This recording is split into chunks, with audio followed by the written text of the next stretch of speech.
சினிவினஸ் நேயர்கள் எல்லோருக்குமே வணக்கம். Hi hello. இந்த வீடியோவில் யாரை பற்றி பார்க்க போகிறோம் அப்படின்னா, தனுஷ் அவர்களை பற்றி தான் பார்க்க போகிறோம். அவரோட லைஃப்பை எப்படி ஸ்டார்ட் பண்ணி இப்போது அவர் லைஃப்பில் எப்படி இருக்கார் அப்படிங்கிறத இந்த வீடியோவில் ஃபுல்லாக பார்க்கலாம். வீடியோக்குள்ளே போகலாம். வெங்கடேஷ் பிரபு எனும் தனுஷ் 1983ஆம் ஆண்டு ஜூலை 28ஆம் தேதி தேனியில் கஸ்தூரி ராஜா விஜயலட்சுமி தம்பதிக்கு மகனாக பிறந்தார்.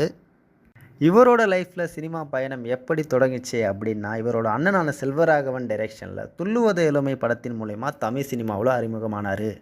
இந்த படத்தை 2000லேயே ஸ்டார்ட் பண்ணிட்டாங்க. பட் நிறைய ஸ்ட்ரகிள்ஸ் எல்லாம் மீறி படத்தை 2002ல் தான் ரிலீஸ் பண்ணாங்க. அதன் பிறகு காதல் கொண்டன் படமும் வெற்றி படமாக அமைஞ்சது. சிறந்த நடிகர் என பாராட்டவும் பட்டார் தனுஷ். அதன் பிறகு 2003ல் திருடா திருடி என்ற படத்தில் நடித்தார். இந்த படத்தில் வர மன்மதராசா பாட்டு பட்டி தொட்டியெல்லாம் பட்டை கிளம்பிச்சு. இவர் ஆடின டான்ஸும் மக்களை கவர்ந்துச்சு. 2004ல் புதுக்கோட்டையில் இருந்து சரவணன், சுல்லான், ட்ரீம்ஸ் போன்ற படங்கள் எல்லாம் நடித்தார். புதுக்கோட்டையிலிருந்து சரவணன் படத்தில் வர ஒரு பாட்டுக்கு முதலாக அவரோட வாய்ஸில் பாடியிருந்தார். 2005ல் தேவதையை கண்டேன், அது ஒரு கனா காலம். 2006ல் புதுப்பேட்டை, திருவிளையாடல் ஆரம்பம். 2007ல் பரட்டை என்கிற அழகு சுந்தரம், பொல்லாதவன் போன்ற படங்கள் எல்லாம் நடித்தார்.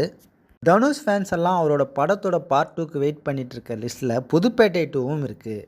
பொதுவாகவே பசங்களுக்கு பைக்குனா ரொம்ப பிடிக்கும். ஆனால் பொல்லாதவன் படத்தின் மூலிமா பசங்களுக்கு இன்னும் கொஞ்சம் ஹைப்பை கிளப்பி விட்டுச்சு இந்த படம். 2008ல் யாரடி நீ மோகினி, 2009ல் படிக்காதவன், 2010ல் குட்டி உத்தமபுத்திரன், 2011ல் ஆடுகளம், சீடன், மாப்பிள்ளை, வேங்கை, மயக்கம் என்ன போன்ற படங்களையும் நடித்தார். 2012ல் 3ங்கிற படம் வந்தது. இந்த படத்தில் வர ஒய்திஸ் கொலவரி பாடலை தனுஷ் அவர்கள் பாடியிருந்தார். இந்த பாடலை யூடியூப்பில் அப்லோட் பண்ண கொஞ்ச நேரத்திலே நிறைய வியூஸை பெற்றது. 2013ல் ராஞ்சனா என்ற ஹிந்தி படத்தின் மூலயமா பாலிவுட்க்கு அறிமுகமானார். அது மட்டும் இல்லாமல் எதிர்நீச்சலில் ஒரு பாட்டில் நடித்தார். மரியான் நயாண்டி போன்ற படங்கள்லையும் நடித்தார். 2014ல் வேலையில்லா பட்டதாரி படத்தில் நடித்தார். 2015ல் மீண்டும் ஹிந்தியில் சமிதாப் மற்றும் தமிழில் அநேகன், வைராஜாவை படத்தில் கெஸ்ட் ரோல், மாரி, தங்கமகன் போன்ற படங்களில் நடித்தார். 2016ல் தொடரி, கொடி போன்ற படங்கள்லையும், 2017ல் வேலையில்லா பட்டதாரி 2 மற்றும் 2018ல் வடசென்னை மாரி 2 படங்கள்லையும் நடித்தார். 2019ல் அசுரன், என்னை நோக்கி பாயும் தோட்டா போன்ற படங்களில் நடித்தார். அசுரன் படத்தின் மூலயமா ஒரு மாபெரும் நடிப்பு அரக்கனாக தன்னை நிரூபிச்சுக்கிட்டார் தனுஷ். 2020ல் பட்டாஸ், 2021ல் கர்ணன், ஜெகமே தந்திரம், 2022ல் மாறன், திருச்சிற்றம்பலம், நானே வருவேன், வாதி போன்ற படங்களில் நடித்தார். 2022ஆம் ஆண்டு தி கிரேமேன் படத்தின் மூலயமா ஹாலிவுட்டுக்கும் அறிமுகமானார் தனுஷ். தனுஷ் அவர்கள் 14 தென்னிந்திய சர்வதேச திரைப்பட அவார்டு, 9 விஜய் அவார்ட்ஸ், 7 தென்னிந்திய Filmfare award, 5 Vikatan award, 5 Edison award வாங்கியிருக்காரு.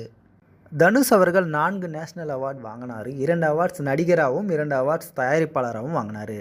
தனுஷ் அவர்கள் ஒரு ஆக்டராக தன்னோட கெரியரை ஸ்டார்ட் பண்ணி movie producer, playback singer, lyricist, script writer, டைரக்டர்னு தன்னை மெருகேற்றி தமிழ் சினிமாவில் ஒரு அசைக்க முடியாத இடத்துல இருக்கார். இப்படி குறுகிய வருடங்களில் தனக்குள்ள பல திறமைகளை மெருகேற்றி 50வது படமான ராயன் படத்தை ரிலீஸ் பண்ணியிருக்க தனுஷ்க்கு படம் வெற்றி அடையவும் தனுஷ் அவர்களுக்கு பிறந்தநாள் வாழ்த்துக்களையும் சினிவினர் சார்பாக சொல்லிக்கிறோம்.